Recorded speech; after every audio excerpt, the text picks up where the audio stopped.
যে আল্লাহ রব্বুল ইজ্জত আমাদেরকে রজব মাসের 5 তারিখে আল্লাহ তাআলার কাছে পৃথিবীতে সবচেয়ে সম্মানিত স্থান, পবিত্রতম জায়গা, আল্লাহ তাআলার প্রিয়তম ঘর মসজিদে আসার বসার, জুমআর পূর্বক্ষণে সংক্ষিপ্ত সময়ে দ্বীনি আলোচনা শোনার এবং বলার তৌফিক দান করেছেন। এজন্য সকলেই অন্তরে অন্তঃস্থল থেকে শুকরিয়া আদায় করি। কালিমাতুশ শুকুর, আলহামদুলিল্লাহ। আমরা আখলাকে হামিদা এবং আখলাকে রাজিলা সম্পর্কে ধারাবাহিক আলোচনা করছিলাম। তা আখলাকে রাজিলা তথা মন্দ চরিত্রের মধ্যে অন্যতম ব্যাপক একটি মন্দ চরিত্র হচ্ছে ইত্তিবায়ে হাওয়া, প্রবৃত্তির অনুসরণ, খাহেসাতের পূজারী হওয়া, খেয়াল খুশির অনুকরণ করা। এটাকে আরবিতে বলা হয়ে থাকে হাওয়া। হাওয়া অর্থের শাব্দিক অর্থ হচ্ছে, হাওয়া শব্দের শাব্দিক অর্থ হচ্ছে কোনো কিছুকে ভালোবাসা, কাম্য বস্তু পাওয়ার প্রবল বাসনা, খেয়াল খুশি, স্বেচ্ছাচারিতা। শরীয়তের পরিভাষায় হাওয়া বলা হয়ে থাকে উপভোগ্য বস্তুর প্রতি কোনো নিয়ম নীতি বা অনুমোদন ছাড়াই মনের যে ঝোঁক তৈরি হয় তাকে হাওয়া বলা হয়ে থাকে। উপভোগ্য বস্তুর প্রতি কোনো নিয়ম নীতি বা অনুমোদন ছাড়াই মনের যে ঝোঁক তৈরি হয় সেটাকে শরীয়তের পরিভাষায় হাওয়া বা খেয়াল খুশি বলা হয়ে থাকে। তো এটার অনুসরণ করা, এটার ইত্তেবা করা, এটা বৈধ কি বৈধ নয় এবং কিভাবে মানুষের অন্তরে এই বিষয়গুলো আসে, এ থেকে পরিত্রাণের কি উপায় রয়েছে। আল্লামা ইবনুল কাইয়্যুম রাহিমাহুল্লাহ তাআলা বর্ণনা করেন যে এটি এমন একটি বিষয় যা কাঙ্ক্ষিত জিনিসের প্রতি ঝোঁক, এবং এই ঝোঁককে মানুষের অস্তিত্ব রক্ষার জন্যই সৃষ্টি করা হয়েছে। অতএব এই হাওয়া বা মৌলিকভাবে প্রবৃত্তি, খেয়াল খুশি, এটা বৈধ একটি বিষয় এবং আল্লাহ তাআলা মানুষের জন্মগতভাবেই মানুষের মধ্যে, সৃষ্টিগতভাবে মানুষের মধ্যে এটা দান করেছেন। প্রত্যেকের মধ্যেই আছে প্রবৃত্তি, খেয়াল খুশি, এটা এই ঝোঁক আল্লাহ তাআলা মানুষের মধ্যে দান করেছেন। ইবনে কাইয়্যিম রাহিমাহুল্লাহ তাআলা বলেন এটা মানুষের অস্তিত্ব রক্ষার স্বার্থেই সৃষ্টি করা হয়েছে। অন্যথায় মানুষ খাদ্যের প্রতি, পানীয়ের প্রতি, বিবাহ শাদীর প্রতি টান অনুভব করবে না, আকর্ষণ অনুভব করবে না। মানুষ ফেরেশতা হয়ে যাবে। যেমন ফেরেশতাদের এই জাতীয় কোনো কিছুর প্রয়োজন হয় না, মানুষেরও প্রয়োজন হবে না। তো যেহেতু মানুষের এই বিষয়গুলোর সাথে তার প্রয়োজনীয়তা বিষয় রয়েছে, তার সাথে সামঞ্জস্যের বিষয় রয়েছে, সেই কারণে আল্লাহ তাআলা মানুষের মধ্যে এই হাওয়া, এই খেয়াল খুশি, মনের মধ্যে এই চাহিদা সৃষ্টি করে দিয়েছেন, যেটা ফেরেশতাদের মধ্যে আল্লাহ তাআলা দান করেননি। তাহলে মানুষের মধ্যে আল্লাহ তাআলা সৃষ্টিগতভাবেই মানুষের অস্তিত্বের জন্যই, তার জীবনের স্বার্থেই আল্লাহ তাআলা এই জাতীয় বিষয় মানুষের অন্তরে দান করেছেন। এ খাহেসাত, এ প্রবৃত্তি, মনের যে ইচ্ছা, কামনা, বাসনা, এটা আল্লাহ তাআলা মানুষের মধ্যে মানুষের প্রয়োজনের জন্যই দান করেছেন। তবে এর অনুসরণের ক্ষেত্রে, এটার অনুসরণ করার ক্ষেত্রে মনে একটা ইচ্ছা জাগলো, মনে একটা খাহেশ সৃষ্টি হলো, কামনা বাসনা সৃষ্টি হলো, সেটাকে কিভাবে আমি ব্যবহার করব, তার অনুসরণ অনুকরণ কিভাবে করব, সেখানেই হচ্ছে ইসলামের বিষয়। আল্লামা ইবনে তাইমিয়া রাহিমাহুল্লাহ তাআলা বর্ণনা করেন খোদ প্রবৃত্তি অথবা লালসার জন্য কোনো শাস্তি পোহাতে হবে না। আর তারিফাতের 420 নম্বর পৃষ্ঠায় তাইমিয়া রাহিমাহুল্লাহ তাআলার বর্ণনা রয়েছে। তিনি উল্লেখ করেছেন যে প্রবৃত্তি বা লালসার জন্য কাউকে কোনো ধরনের শাস্তি দেওয়া হবে না। শাস্তি দেওয়া হবে এটা নিয়ম বহির্ভূত অনুসরণ করা এবং একে দমন না করার কারণে তাকে শাস্তি পোহাতে হবে। নিয়ম বহির্ভূত অনুসরণ করা এবং একে দমন না করার কারণে শাস্তি পোহাতে হবে। এজন্য দিলকে এ থেকে বিরত রাখাই হচ্ছে আল্লাহর ইবাদত। এ থেকে বিরত রাখা আল্লাহর ইবাদত। গুনাহের প্রতি কারো ইচ্ছা জাগ্রত হলো, অপরাধের প্রতি কারো মনের খায়েশ, বাসনা, কামনা সৃষ্টি হলো, আর সে ইচ্ছাকৃতভাবে নিজেকে কন্ট্রোল করলো, আল্লাহ তাআলা এটাকে ইবাদত বলেছেন। রাসূলুল্লাহ সাল্লাল্লাহু আলাইহি ওয়াসাল্লাম বলেছেন, ইচ্ছাকৃতভাবে গুনাহ করার অবস্থা থাকা সত্ত্বেও, যেখানে গুনাহ করার কোনো অবস্থা নেই বা পরিবেশ নেই, সেই জায়গার কথা বলা হচ্ছে না। কারণ যেখানে গুনাহের কোনো পরিবেশই নেই, সেখানে তো এই জাতীয় ইচ্ছারও কোনো উদয় হবে না। আর যেখানে পরিবেশ রয়েছে, ক্ষমতা রয়েছে, সকল ধরনের ব্যবস্থা রয়েছে, ইচ্ছে করলেই সে তার খাহেশাত পূরণ করতে পারে। কিন্তু সে আল্লাহ তাআলার ভয়ে, আখিরাতের ভয়ে, জাহান্নামের ভয়ে নিজেকে কন্ট্রোল করলো, আল্লাহ তাআলা এর মাধ্যমে তাকে সওয়াব দান করবেন। এজন্য আল্লাহ তাআলা কুরআন কারীমের সূরা নাজিয়ার 41তম আয়াতে ঘোষণা করেছেন, ওয়া আম্মা মান খাফা মাকামা রাব্বিহি ওয়া নাহা আন-নাফসা আনিল হাওয়া। যে ব্যক্তি কিয়ামতের ময়দানে আল্লাহ তাআলার সামনে দণ্ডায়মান হওয়ার ভয় করবে এবং নিজের নফসকে হাওয়া থেকে বিরত রাখবে, খাহেশাত থেকে, খাহেশাতের অনুসরণ থেকে নিজের নফসকে বাধা প্রদান করবে, ফাইন্নাল জান্নাতা হিয়াল মাওয়া, তার আবাসস্থল হবে জান্নাত আর জান্নাত। এজন্য খাহেশাতের অনুসরণ, যাচ্ছে তাই, স্বেচ্ছাচারিতা, যা মনে চাইলো তাই করলাম, যেখানে ইচ্ছা সেথায় গেলাম, এটা শরীয়ত সম্মত নয়। মানুষ যে খাহেশাতের পূজারী হয়ে থাকে, প্রবৃত্তির অনুসরণকারী হয়ে থাকে, এর পেছনের কারণ কি?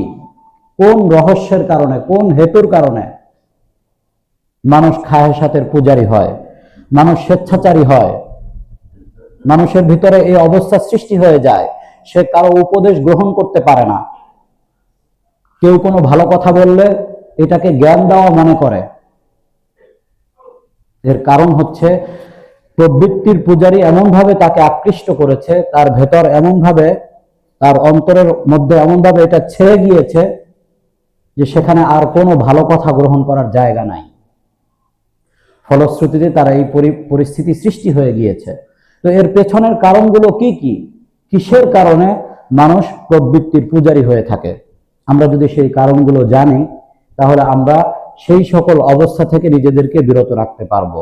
আল্লাহ তাআলা আমাদের সকলকে তৌফিক দান করেন। প্রথম হচ্ছে শৈশবে খেয়াল খুশি নিয়ন্ত্রণে অভ্যস্ত না হওয়া। যখন মানুষ, বাচ্চা শৈশবে ছোট বয়সে থাকে, তখন তাকে কন্ট্রোল করা হয় নাই। যা চেয়েছে, যখন যেটা চেয়েছে, তার আবদার, তার বাসনা, তার ধর্ণা, সবকিছুকে পূর্ণ করা হয়েছে। সে যেটার জন্য বায়না ধরেছে, পিতামাতা সেটাই পূর্ণ করেছে, তার জীবনে কোনো অপূর্ণতা নেই, সে কোথাও বাধাপ্রাপ্ত হয়নি। তো যখন কোনো একটা বাচ্চা শৈশবে এই অবস্থায় বড় হয়, কখনো সে বাধাপ্রাপ্ত না হয়, তখন তার মধ্যে এমন একটা পরিস্থিতি সৃষ্টি হয়ে যায়, সে মনে করে আমার তো সবকিছুই আছে, আমার কোনো কিছু নাই এমনটা নেই। তখন সে প্রবৃত্তির পূজারী হয়ে যায়। সে তার মনে যা চায় তাই করাটাকে বৈধ মনে করে। কারণ ছোট সময় থেকেই সে এই অবস্থার উপরে বড় হয়ে আজকে সে যৌবনে পদার্পণ করেছে।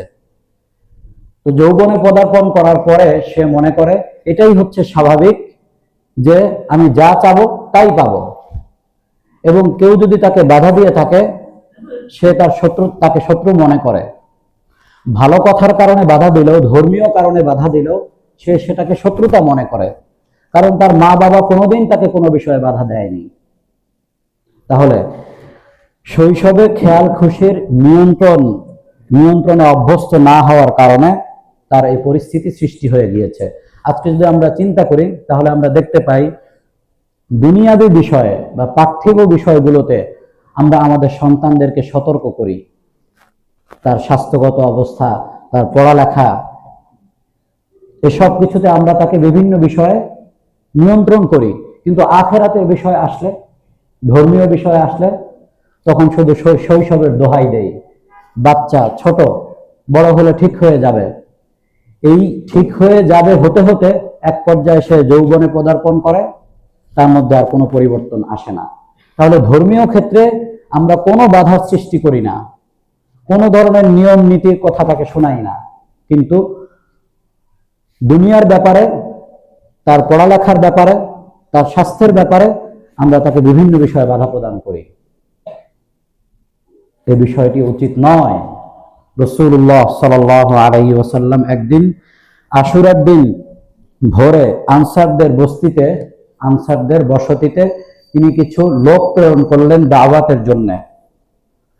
তখন তাদের উপরে আশুরার রোজা ফরজ ছিল।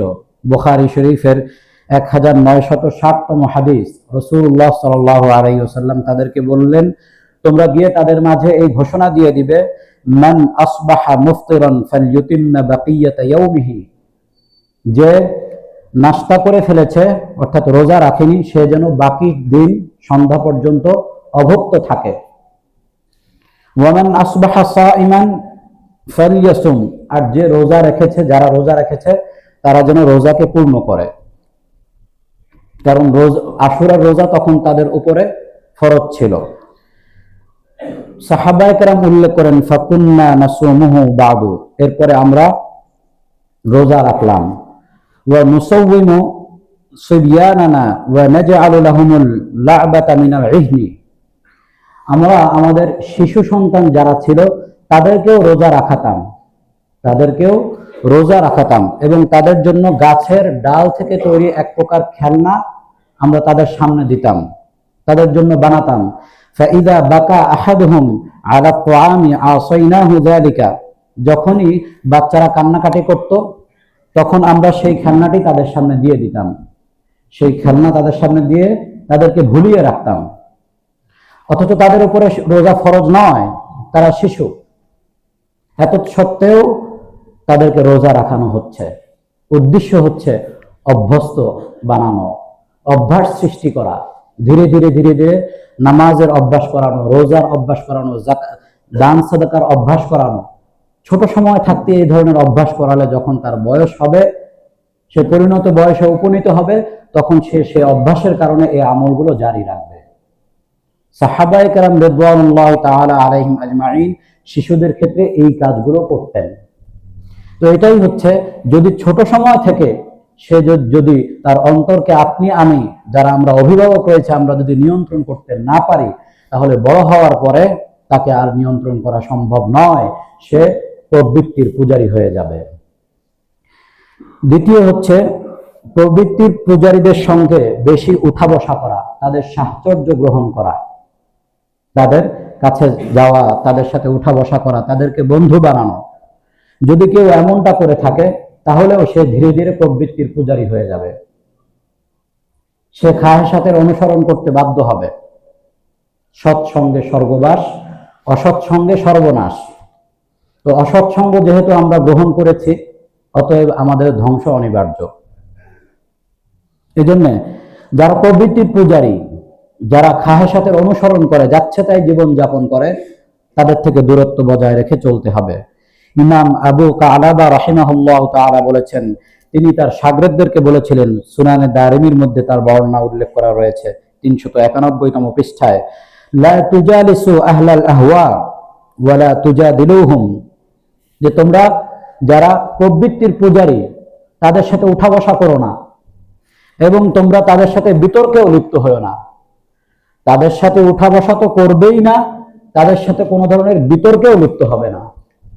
فإني لا آمن أن يغمسوكم في الضلالة أو يلبسوا عليكم في الدين بعض ما لبس عليهم, তিনি বলেন যে আমি এই ভয় করছি যে তারা তোমাদেরকে ভ্রষ্টতার মধ্যে ডুবিয়ে দিবে এবং তারা যে দ্বিধাদ্বন্দ্বের মধ্যে রয়েছে তোমাদেরকেও দ্বীনের ব্যাপারে সেই দ্বিধাদ্বন্দ্বে ফেলে দিবে, তোমরা দ্বীনের ব্যাপারে সন্দিহান হয়ে যাবে। ফলশ্রুতিতে আমরা সমাজে দেখতে পাই, একটা মানুষ অনেক ভালো ছিল, কোরআন সুন্নাহের উপরে জীবন যাপন করত, কিন্তু তার ফ্রেন্ড সার্কেল পরিবর্তন হওয়ার কারণে এক সময় তার মধ্যে পরিবর্তন চলে আসে। তার টুপি মাথার উপর থেকে পড়ে যায়, তার ভালো পোশাক শরীর থেকে খুলে যায়, ধীরে ধীরে তার চেহারায় যে সুন্নাহ ছিল সেটা নষ্ট হয়ে যায়। কারণ সে এমন ব্যক্তিদের সাহচর্য গ্রহণ করেছে যারা প্রবৃত্তির পূজারী ছিল। ফলশ্রুতিতে তার এই পরিস্থিতি সৃষ্টি হয়েছে। এক পর্যায়ে গিয়ে সে দ্বীনের ব্যাপারে বিভিন্ন প্রশ্নের সম্মুখীন হয় এবং তার অন্তরে সন্দেহের উদ্রেক হয় এবং দ্বীনের বিভিন্ন বিষয় নিয়ে সন্দেহ করতে থাকে। কারণ সে এমন সকল ব্যক্তিদের সাথেই চলাফেরা করেছে যারা দ্বীনের ব্যাপারে সর্বদাই নাস্তিক্য মন মানসিকতার অধিকারী। আর যখন তাদের সাথে সেই প্রবৃত্তির পূজারীদের সাথে চলাফেরা করেছে, তার মধ্যেও ধীরে ধীরে এই ধরনের প্রশ্ন সৃষ্টি হয়ে গিয়েছে। এখন সেও দ্বীনের ব্যাপারে সন্দিহান, দ্বিধাদ্বন্দ্বে ভুগছে যে এটা আল্লাহ তাআলা কেন দিলেন, ওই বিধান আল্লাহ তাআলা কেন দিলেন, রাসূল সাল্লাল্লাহু আলাইহি ওয়াসাল্লাম এটা কেন করলেন, এগুলোকে সে জুলুম মনে করে। নাউযুবিল্লাহি মিন যালিক। তৃতীয় হচ্ছে আল্লাহ ও পরকাল সম্পর্কে যথাযথ জ্ঞানের অভাব। খাহেসাতের অনুকরণের অন্যতম তৃতীয় কারণ হচ্ছে আল্লাহ তাআলা এবং পরকাল সম্পর্কে যথাযথ জ্ঞানের অভাব। আল্লাহ তাআলা সম্পর্কে তার জ্ঞান নেই। আল্লাহ তাআলার কুদরত, কিবরিয়া, আজমত, জালালাত, আল্লাহ তাআলার বড়ত্ব, বড়াই, মহান, আল্লাহ তাআলা কত বড় আযীম, এ সম্পর্কে তার জ্ঞান নেই। যদি তার জ্ঞান থাকতো তাহলে সে প্রবৃত্তির পূজারী হতে পারত না। সে তার অন্তরকে কন্ট্রোল করতে পারত। আল্লাহ তাআলার সামনে, আল্লাহ তাআলার উপস্থিতিতে সে এই জাতীয় কাজ করতে পারত না। তার অন্তরে সর্বদাই আল্লাহ তাআলার মহানুভবতা বিরাজ করত। আর বিরাজ করার কারণে সে নিজের অন্তরকে কন্ট্রোল করতে পারত। তো আল্লাহ তাআলা সম্পর্কে যেহেতু তার সঠিক জ্ঞান নেই, আর জ্ঞান না থাকার কারণে সে যাচ্ছে তাই জীবনযাপন করছে, সে স্বেচ্ছাচারী হয়ে গিয়েছে। এজন্যই আল্লাহ তাআলা কুরআন কারীমের সূরা জুমারের ৬৭তম আয়াতে ঘোষণা করেছেন, ওয়ামা কদারুল্লাহ হাক্কা কদরি। তারা আল্লাহ তাআলার সম্মান, আল্লাহ তাআলার মর্যাদা অনুযায়ী আল্লাহ তাআলাকে তারা মর্যাদা দিতে পারেনি। আল্লাহ তাআলাকে তারা সম্মানের আসনে অধিষ্ঠিত করতে পারেনি।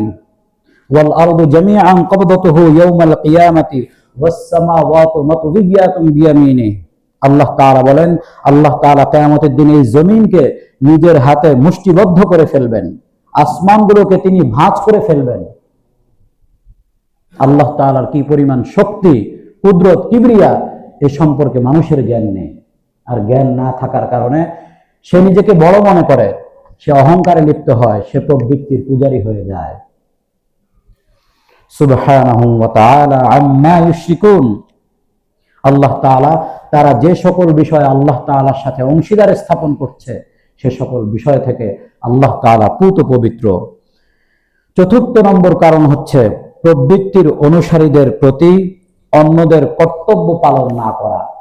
যারা সমাজের প্রবৃত্তির অনুসারী, তাদের প্রতি অন্যদের যে কর্তব্য রয়েছে, যে করণীয় রয়েছে, যারা দ্বীনকে পালন করে থাকে, দ্বীনের প্রতি যাদের ভালোবাসা রয়েছে, তাদের যে দায়িত্ব রয়েছে সে দায়িত্ব আদায় না করা, অর্থাৎ তাদেরকে দাওয়াত না দেওয়া, তাদেরকে ধর্মের প্রতি আকৃষ্ট না করা।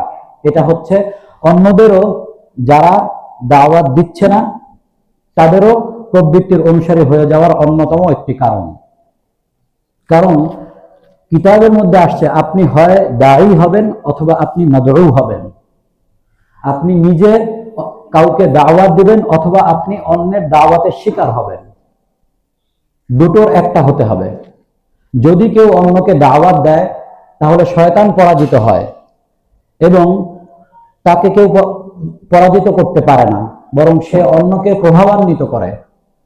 আর যদি সে নিজে দাওয়াত না দেয় তাহলে বিভিন্ন দুনিয়ার দাওয়াত, পার্থিব জীবনের দাওয়াত, প্রবৃত্তির দাওয়াত, নাস্তিকদের দাওয়াত, মুশরিকদের দাওয়াত, বিদআতীদের দাওয়াত, এই জাতীয় দাওয়াতের শিকার সে হয়ে যাবে। শয়তানের দাওয়াতের শিকার সে হয়ে যাবে, মানব শয়তান, জিন শয়তান। সেজন্য যারা তাদেরকে দাওয়াত দিবে না, প্রবৃত্তির পূজারীদেরকে যারা দাওয়াত দিবে না, তারাও প্রবৃত্তির পূজারী হয়ে যাবে। তো এটি অন্যতম একটি কারণ। রাসূলুল্লাহ সাল্লাল্লাহু আলাইহি ওয়াসাল্লামকে আল্লাহ তাআলা বলেছেন সূরা নাহলের ১২৫তম আয়াতে, উদউ ইলা সাবিলি রাব্বিকা বিল হিকমাতি ওয়াল মাউইযাতিল হাসানা। হিকমাহের সাথে আপনি আপনার উম্মাহকে দাওয়াত দিন, আপনার রবের প্রতি মানুষকে আহ্বান করুন এবং উত্তম কথা, ভালো কথার মাধ্যমে তাদেরকে দাওয়াত দিন। রাসূলুল্লাহ সাল্লাল্লাহু আলাইহি ওয়াসাল্লামকে আল্লাহ তাআলা কি বলেছেন? পরিপূর্ণ বক্তব্য, অন্তরে রেখাপাত করে এমন ধরনের বক্তব্যের মাধ্যমে আপনি মানুষকে দাওয়াত দিন। ওয়াইজহুম ওয়াকুল লাহুম ফি আনফুসিহিম কাওলান বালিগা, আপনি তাদেরকে ওয়াজ করুন এবং তাদের অন্তরে রেখাপাত করে এমন ধরনের বাক্য দিয়ে আপনি তাদেরকে দাওয়াত দিন। তাহলে যারা প্রবৃত্তির পূজারী, যারা খাহেসাতের অনুসারী, তাদেরকে দাওয়াত দিতে হবে, তাদেরকে ধর্মের প্রতি আকৃষ্ট করতে হবে। পঞ্চম নম্বর কারণ হচ্ছে দুনিয়ার প্রতি অতি ভালোবাসা, দুনিয়ার প্রতি অতি ঝোঁক। দুনিয়ার প্রতি ভালোবাসার কারণে দুনিয়ার ধন দৌলত, টাকা পয়সা, বাড়ি গাড়ি, নারী, দুনিয়ার যা কিছু আছে, দুনিয়ার অর্থ বৈভব, ক্ষমতা, পদ, এগুলোর ভালোবাসা, এগুলোর প্রতি ঝোঁক। তো যখন মানুষের মধ্যে এই জাতীয় ঝোঁক সৃষ্টি হয়, তখন সে সেটাকে ঠিক রাখার স্বার্থে, সেটাকে প্রতিষ্ঠা করার স্বার্থে সে খাহেসাতের পূজারী হয়ে পড়ে। সে নিয়ম নীতির তোয়াক্কা করে না, শরীয়ত সুন্নাহের আর তোয়াক্কা করে না, কারণ তাকে সেটা তার পেতেই হবে। এই অবস্থা, এই পর্যায়ে তাকে পৌঁছতেই হবে, সেটা বৈধ পন্থায় হোক অবৈধ পন্থায় হোক, তাকে পৌঁছতে হবে। সেই কারণে সে প্রবৃত্তির পূজারী হয়ে যায়, সে মনে যা চায় তাই করে, কারণ দুনিয়ার প্রতি তার এই পরিমাণ ঝোঁক, এই পরিমাণ তার দুনিয়ার প্রতি ভালোবাসা, যে সেই ভালোবাসা ঠিক রাখতে গিয়ে তাকে প্রবৃত্তির পূজারী হতে হচ্ছে। এজন্য দুনিয়ার ভালোবাসা অন্তর থেকে বের করতে হবে, আখিরাতের ভালোবাসা অন্তরে লালন করতে হবে। ফাআম্মা মান তাগা ওয়া আসারাল হায়াতাদ দুনিয়া, যে স্বেচ্ছাচারিতায় লিপ্ত হলো এবং পার্থিব জীবনকে প্রাধান্য দিল, ফাইন্নাল জাহিমা হিয়াল মাওয়া, তার আবাসস্থল হচ্ছে জাহান্নাম। আল্লাহ তাআলা কুরআন কারীমের সূরা ইউনূসের ৭ম ৮ম আয়াতে ঘোষণা করেছেন, ইন্নাল্লাযীনা লা ইয়ারজুনা লিকাআনা ওয়া রাদু বিল হায়াতিদ দুনিয়া ওয়া তামান্নু বিহা ওয়াল্লাযীনা হুম আন আয়াতিনা গাফিলুন। আল্লাহ তাআলা বলেন, নিঃসন্দেহে যারা আমার সাক্ষাতের আশা পোষণ করে না, আমার সাক্ষাতের আশা পোষণ করে না, আমার সাক্ষাতের কামনা করে না, এবং পার্থিব জীবন নিয়ে যারা সন্তুষ্ট হয়ে আছে, ওয়াতমাআন্নু বিহা, এবং পার্থিব জীবনের মাঝে মজে আছে। প্রথমে বলেছেন পার্থিব জীবন নিয়ে সন্তুষ্ট হয়ে আছেন, এরপরে বলেছেন ওয়াতমাআন্নু বিহা, ইতমিনান, পার্থিব জীবন নিয়ে প্রশান্তির সাথে আসে, সে মজে আছে এর মধ্যে, এমন পরিস্থিতি যাদের হবে। এবং ওয়াল্লাযীনা হুম আন আয়াতিনা গাফিলুন, এবং আমার আয়াত সম্পর্কে যারা উদাসীন, গাফিল, উলাইকা মাওয়াহুমুন নারু বিমা কানু ইয়াকসিবুন, তাদের এই অপরাধের কারণে, তাদের এই গুনাহের কারণে তাদের আবাসস্থল হবে জাহান্নাম। কারণ তারা দুনিয়ার পার্থিব জীবন, দুনিয়ার টাকা পয়সা, ধন দৌলত, এই সব কিছুর মধ্যে নিজেকে এমন ভাবে ডুবিয়ে ফেলেছে যে সে কোনো নিয়ম নীতির তোয়াক্কা করে নাই। তাহলে পঞ্চম কারণ হচ্ছে দুনিয়ার প্রতি অতি ভালোবাসা, অতি ঝোঁক। ষষ্ঠ হচ্ছে কাঙ্ক্ষিত বৈধ জিনিস লাভে বেশি তৎপরতা দেখানো। বৈধ, কিন্তু সেটা পাওয়ার জন্য বেশি তৎপরতা। সকল বৈধই আমাদের জন্য উচিত নয়, সকল বৈধই আমাদের জন্য উচিত নয়। এমন অনেক বৈধ বিষয় রয়েছে যে বৈধ বিষয়টি হচ্ছে একেবারে গুনাহের নিকটবর্তী। আপনি যদি একেবারে বর্ডারের শেষ কিনারে থাকেন, বর্ডারের 1 ফিটের মধ্যে থাকেন, তাহলে তো আপনি বিপদ সংকুল জায়গায় রয়েছেন, আপনাকে তো নিরাপদ দূরত্বে অবস্থান গ্রহণ করতে হবে। যে কোনো সময় আপনি বর্ডারের ওপারে চলে যেতে পারেন। তাহলে বর্ডার থেকে নিরাপদ দূরত্বে অবস্থান গ্রহণ করা, তো এমন কিছু বৈধ বিষয় রয়েছে যেগুলোর পরেই হচ্ছে গুনাহ। তো তাহলে আপনি একেবারে শেষ পর্যায়ে রয়েছেন, এরপরে 1 ইঞ্চি চলে গেলে আপনি গুনাহের পদার্পণ করবেন, গুনাহের লিপ্ত হয়ে যাবেন। ওই পর্যায়ের বৈধতার মধ্যে থাকা উচিত নয়। আবার কিছু বৈধ রয়েছে যে বৈধ কর্মগুলো ধীরে ধীরে অবৈধতার মধ্যে নিয়ে যায়। অথবা আপনার আমার মধ্যে অন্তরের কন্ট্রোল নেই, আপনি আমি অন্তরের কন্ট্রোল না থাকার কারণে অবৈধতায় লিপ্ত হয়ে পড়ব, বৈধ করতে করতে অবৈধতায় চলে যাব, অন্তরের কন্ট্রোল নেই। তাহলে সব বৈধর উপরেই আমল করা যাবে না, বৈধ হলেই সেটা করতে হবে, ব্যাপারটা এমন নয়। এই জাতীয় বহু বিষয় রয়েছে সাহাবায়ে কেরাম রিদওয়ানুল্লাহি তাআলা আলাইহিম আজমাইন, তাবেঈনদের ঘটনার মধ্যে রয়েছে যে তারা কিভাবে নিজেদেরকে কন্ট্রোল করতেন। জাম্মুল হাওয়া একটি কিতাব, এই কিতাবের 26তম পৃষ্ঠায় একটি ঘটনা রয়েছে, ছোট্ট করে ঘটনাটি বলছি। হযরত খালাফ ইবনে খলিফা রাহিমাহুল্লাহ তাআলা তিনি আহওয়াজের শাসনকর্তা সুলাইমান ইবনে হাবিবের সাথে সাক্ষাৎ করেন।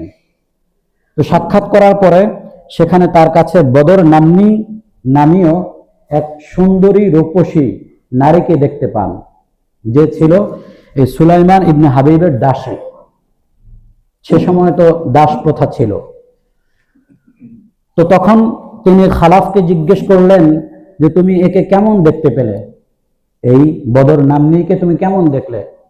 তো খালাফ উত্তর দিল, আমার জীবনের সবচেয়ে সুন্দরতম নারী হিসেবে আমি তাকে পেয়েছি, এর চেয়ে সুন্দরী নারী আমি আর কাউকে দেখিনি। এ কথা বলার পরে সুলাইমান তাকে বললেন যে তুমি একে নিয়ে যাও, আমি একে তোমাকে হাদিয়া দিয়ে দিলাম। সে বলল, না, আমি এটা অপছন্দ করি, যে তোমার সাথে থেকেছে আমি তাকে নিতে চাই না, এটা আমি পছন্দ করছি না। কিন্তু সে বলল যে আমি আমার নফসকে কন্ট্রোল করতে চাই, আমি প্রবৃত্তিকে কন্ট্রোল করতে চাই, সেই কারণে আমি তোমাকে এটা দিয়ে দিচ্ছি, তুমি এই বাদীকে নিয়ে যাও। তার মানে কি? তার মানে হচ্ছে সে এতটাই সুন্দরী ছিল যার প্রতি তার কিছুটা হলেও সুলাইমান ইবনে হাবিবের ভালোবাসার কারণে যে পরিমাণ আল্লাহ তাআলার ইবাদত বন্দেগী প্রতি তার ভালোবাসা হওয়া দরকার সেইখানে বাধা সৃষ্টি করছে, সে কারণে তিনি তাকে তার কাছ থেকে সরাতে চাচ্ছেন। অথচ তার জন্য বৈধ হওয়া সত্ত্বেও তিনি এই বৈধতাকে গ্রহণ করছেন না। তাহলে সব বৈধতার জন্যই তোড়জোড় করা, তৎপরতা দেখানো, এটা উচিত নয়।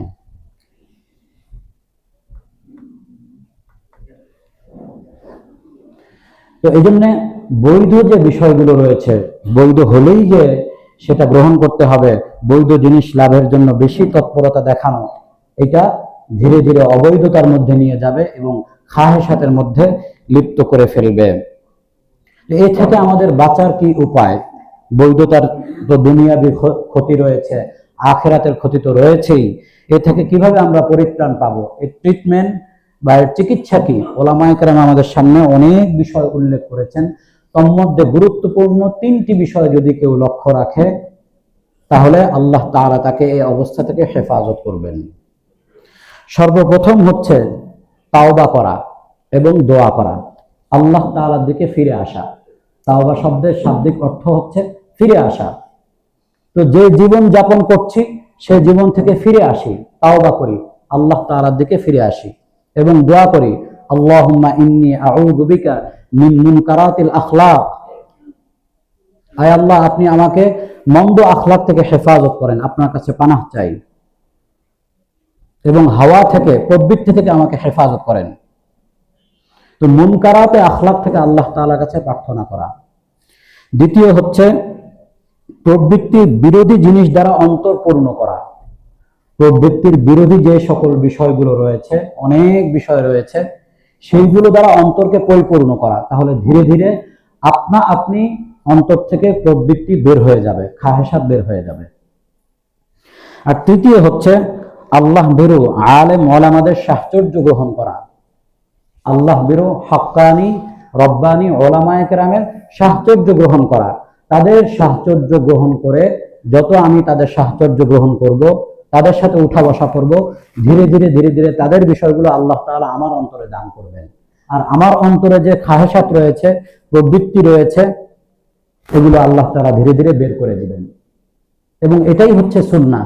সাহাবায়ে কেরাম রিদওয়ানুল্লাহি তাআলা আলাইহিম আজমাইন রাসূলুল্লাহ সাল্লাল্লাহু আলাইহি ওয়াসাল্লামের কাছে যেতেন এবং তাদের বিভিন্ন অন্তরের অবস্থা উল্লেখ করতেন। এক একজনের এক এক কারণে আমরা প্রবৃত্তির অনুসারী, সবার এক কারণ নয়। কারো নারীর প্রতি ঝোঁক রয়েছে, কারো সম্পদের প্রতি ঝোঁক রয়েছে, কারো পদের প্রতি লিপ্সা রয়েছে, কারো ক্ষমতার প্রতি লোভ রয়েছে, সবার একরকম ঝোঁক নয়। তাহলে প্রবৃত্তির প্রতি যে ঝোঁক, এক একজনের প্রবৃত্তির ধরন এক এক রকম। তো যারা এই অন্তরের ডাক্তার যারা রয়েছেন, যারা আত্মশুদ্ধি যারা চিকিৎসা করেন, অন্তরের অপবিত্রতার যারা চিকিৎসা করেন, তাদের কাছে যেতে হবে।